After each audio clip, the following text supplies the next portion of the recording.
Hello guys, and welcome to another episode of my lecture. This is Olayeni Dear Kolola Daniels, popularly known as Dearco Spectre, and welcome to another episode of Dearco Talks Law.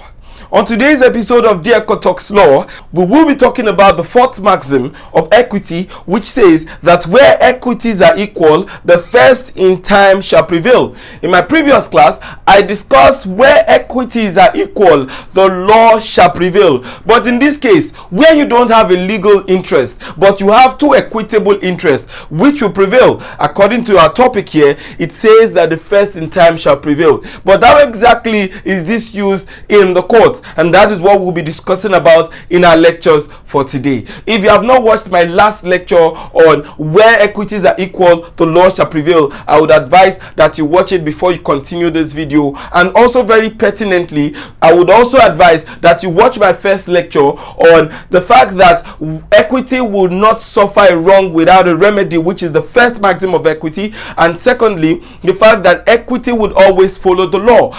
Please make sure that you watch these video lectures before you commence with this one, because like I said in my last class, it will give you proper perspective and proper context. Now, if this is your first time of coming to my channel, please make sure that you click the subscribe button, and also make sure that you click the notification bell so that anytime I release a video of this nature, which is going to be of interest to you, you will be one of the first set of people to watch that particular video.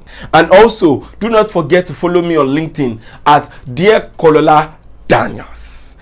Thank you so much as you do, and let us get straight to our lecture. Now, this maxim concerns priority between two competing equitable interests in property. The general rule is that equitable interests rank according to order of their creation. This means that the first in time what shall prevail. The rule is illustrated in the case of cave versus cave. Now, X, a sole trustee in breach of a trust, used money to purchase land and had the land conveyed to Y, his brother.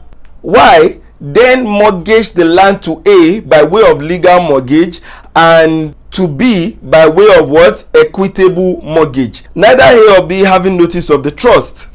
Now, before I go to what the court held, I want you to understand that we have somebody here, X. X is the sole trustee. So X being a sole trustee means that there are no other trustee. X is the only person. Now, X, a sole trustee in breach of trust, used the trust money to purchase land and then conveyed it to Y. Now, this is what I want you to understand. X is not the owner of the money. X is the trustee in charge of the money. Yes, the legal interest is in who? Is in X. However, I already explained to you that when you are talking about a trust, the fact that he is the legal owner of the property, whilst we are waiting for the time that the person who has the equitable interest will then have the legal interest, maybe when he is up to 18 or any other condition of such nature.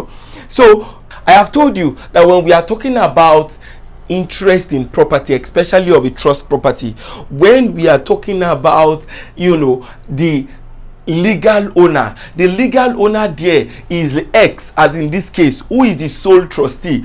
But still, the beneficiary is who?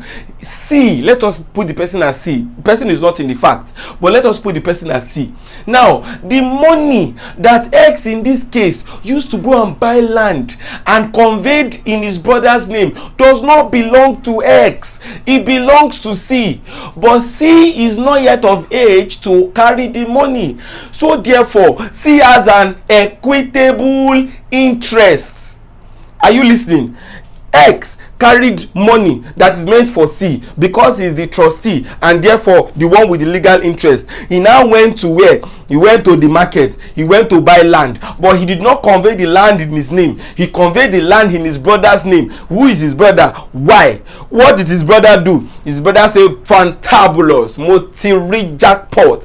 I have hit the lottery." Then his brother said, "How do I do this? How do I do this? How do I make sure that I get the most from this?" He went again. He went to look for A. He conveyed the property to A. by way of what? A legal mortgage. They now conveyed the property to B by way of what? Equitable mortgage. He said, wow, so the property is worth 5 million. He has gotten 4 million here, 4 million here, 8 million. It's time to jackpot. He went again. He went to travel as near the yahoo yahoo. He has gone out. Now that means Y is out of the picture. Now it's now left for A, B, and C. Who is A?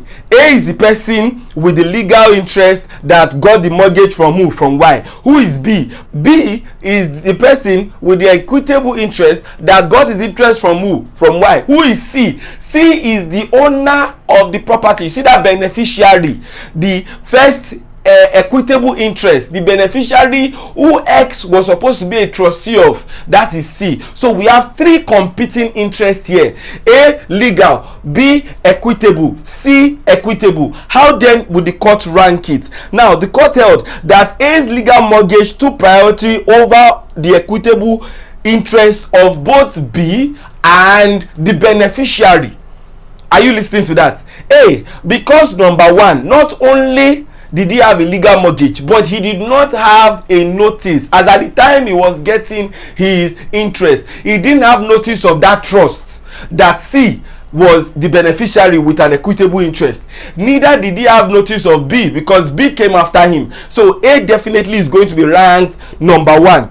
Now the rule is now stated under: where there is equal equity, the law shall prevail. But then the court now held that the interest of the beneficiary, that is C, had priority over B's mortgage, since they came what? Earlier in time. Because where the equities are equal, the first in time shall what? Shall prevail. Can you see how the court decided that?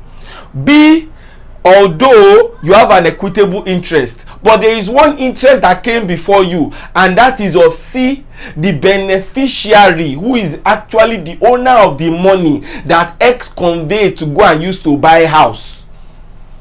Are you listening? But A, yes, you have a legal interest, so all this first in time and all that, you know, to concern you. Wait to concern you will be say, share you get notice, you no get notice. Share you get legal interest, you get legal interest. Good, you are then the owner of this property. Do you understand that? Let us also go to the next rule.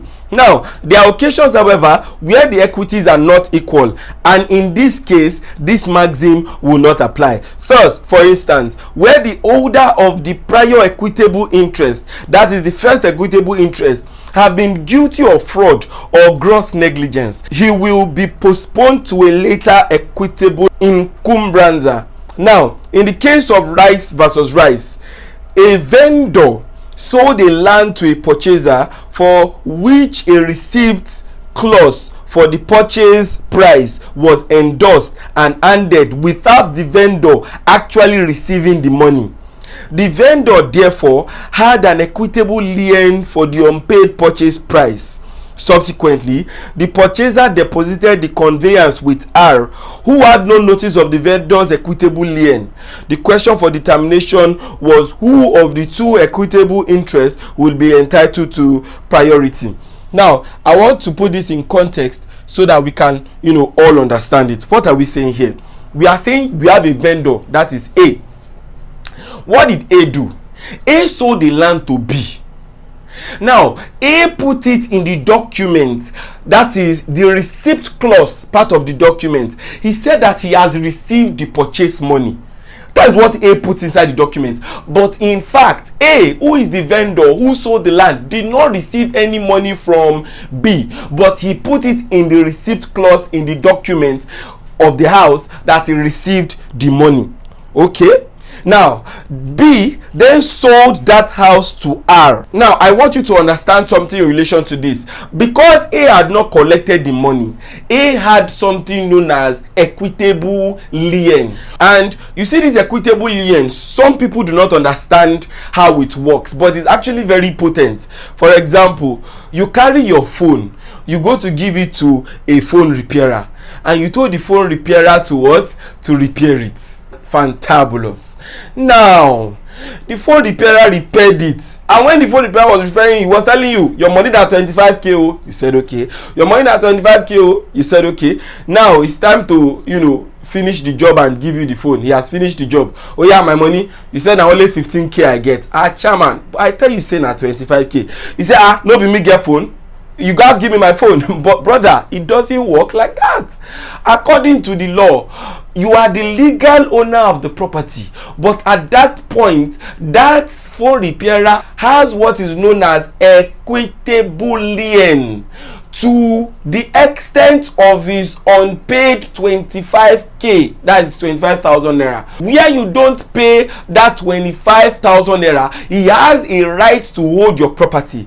Do you even know that there is this case in criminal law where a person gave his car to somebody and then told the person that he should repair the car, and then because the cost was too high and all that, the person went in at night to drive the car out of the place, and then police arrested the person, and the person was shouting, "Don't be my car, now my car now, why you go arrest me?" He ended up in jail because that is stealing. Regardless of the fact that you have legal interest, the person also has what? An interest. So back to what we are talking about. In this case, the person here, that is the vendor in our illustration A, has a right to that property, and that right that he has is equitable lien. However, he has been guilty of gross negligence, not necessarily fraud, but gross negligence. What do we mean by gross negligence? You knew that you had not collected the money, and you went ahead to sign in the document where you conveyed your interest that you had collected the full amount. Isn't that just being stupid and negligent? Now, this other party here, that is B, who bought it, then sold it to R, and then R did not know. Of course, when you can see the document, you can see that according to the document which you want to buy the property, you can see that it has been evidenced. His signature is there, the vendor's signature is there, that he has collected the full price from you. What's your business? How do you know that he has not collected the full price? What did the court say? The court held that Y had priority over the vendor, that is the new purchaser of the property. The court stated that although the vendor had equitable interest, which is equitable lien, earlier in time, nevertheless, the equities are not equal since his conduct has facilitated the creation of another equity. So basically, what we are saying is, in this case, we have two equitable interests. The first one is an equitable lien. The second one is an equitable mortgage, because the other party dropped that document to collect money and and stuff like that. Now, that is an equitable mortgage. So we have two equitable interests, and then the vendor is going to argue that the first in time should prevail. But the court said that because you have been grossly negligent, there is nothing that the court will do to aid you. Yes, the rule is the first in time shall prevail, but there are certain circumstances where the first in time will not prevail. One of those circumstances, as in this case, is where there is gross negligence. Other circumstances would include but not limited to fraud. Do you understand that?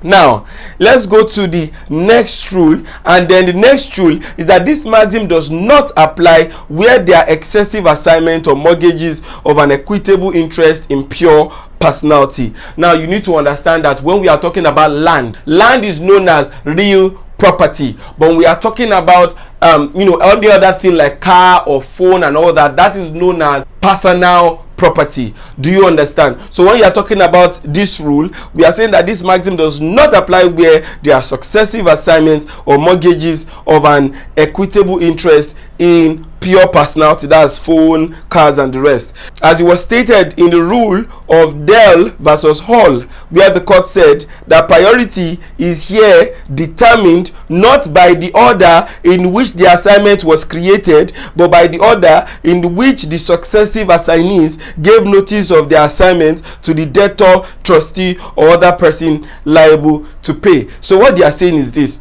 when it comes to land and all that, you don't need to give notice to anybody. So for example, Mr. A mortgaged the property equitable to B, and then B mortgaged that property to C and all that. Now, the point where you have the mortgage is the point where the priority starts. Do you understand? So if he mortgages the property 15th of January, from 15th of January, he has come first in time.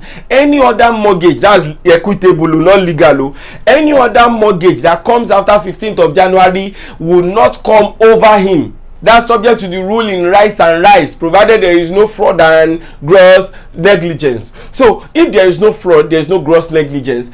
Any other interest, equitable interest, that comes after 15th of January will take it subsequent. It cannot be prioritized over this one, right? However, where it is pure personality, it is not the date where the mortgage was concluded that is important. It is the date where they informed the other party that is important. Do you understand? So even though the mortgage has been completed today, you must give notice to those before you that this is it and that is that. Do you understand that? If you don't give notice, then you know it's not going to stand. Now, thank you so much for watching to the end of the lecture. Please make sure that you subscribe, like, and share this lecture video with your friends. And next lecture, we are going to discuss Maxim 5. He who seeks equity must do equity. That is our Maxim 5, which is to be discussed in our next lecture. Thank you so much for watching this lecture. Please make sure that you follow me on LinkedIn and subscribe to this video. I will see you in my next class.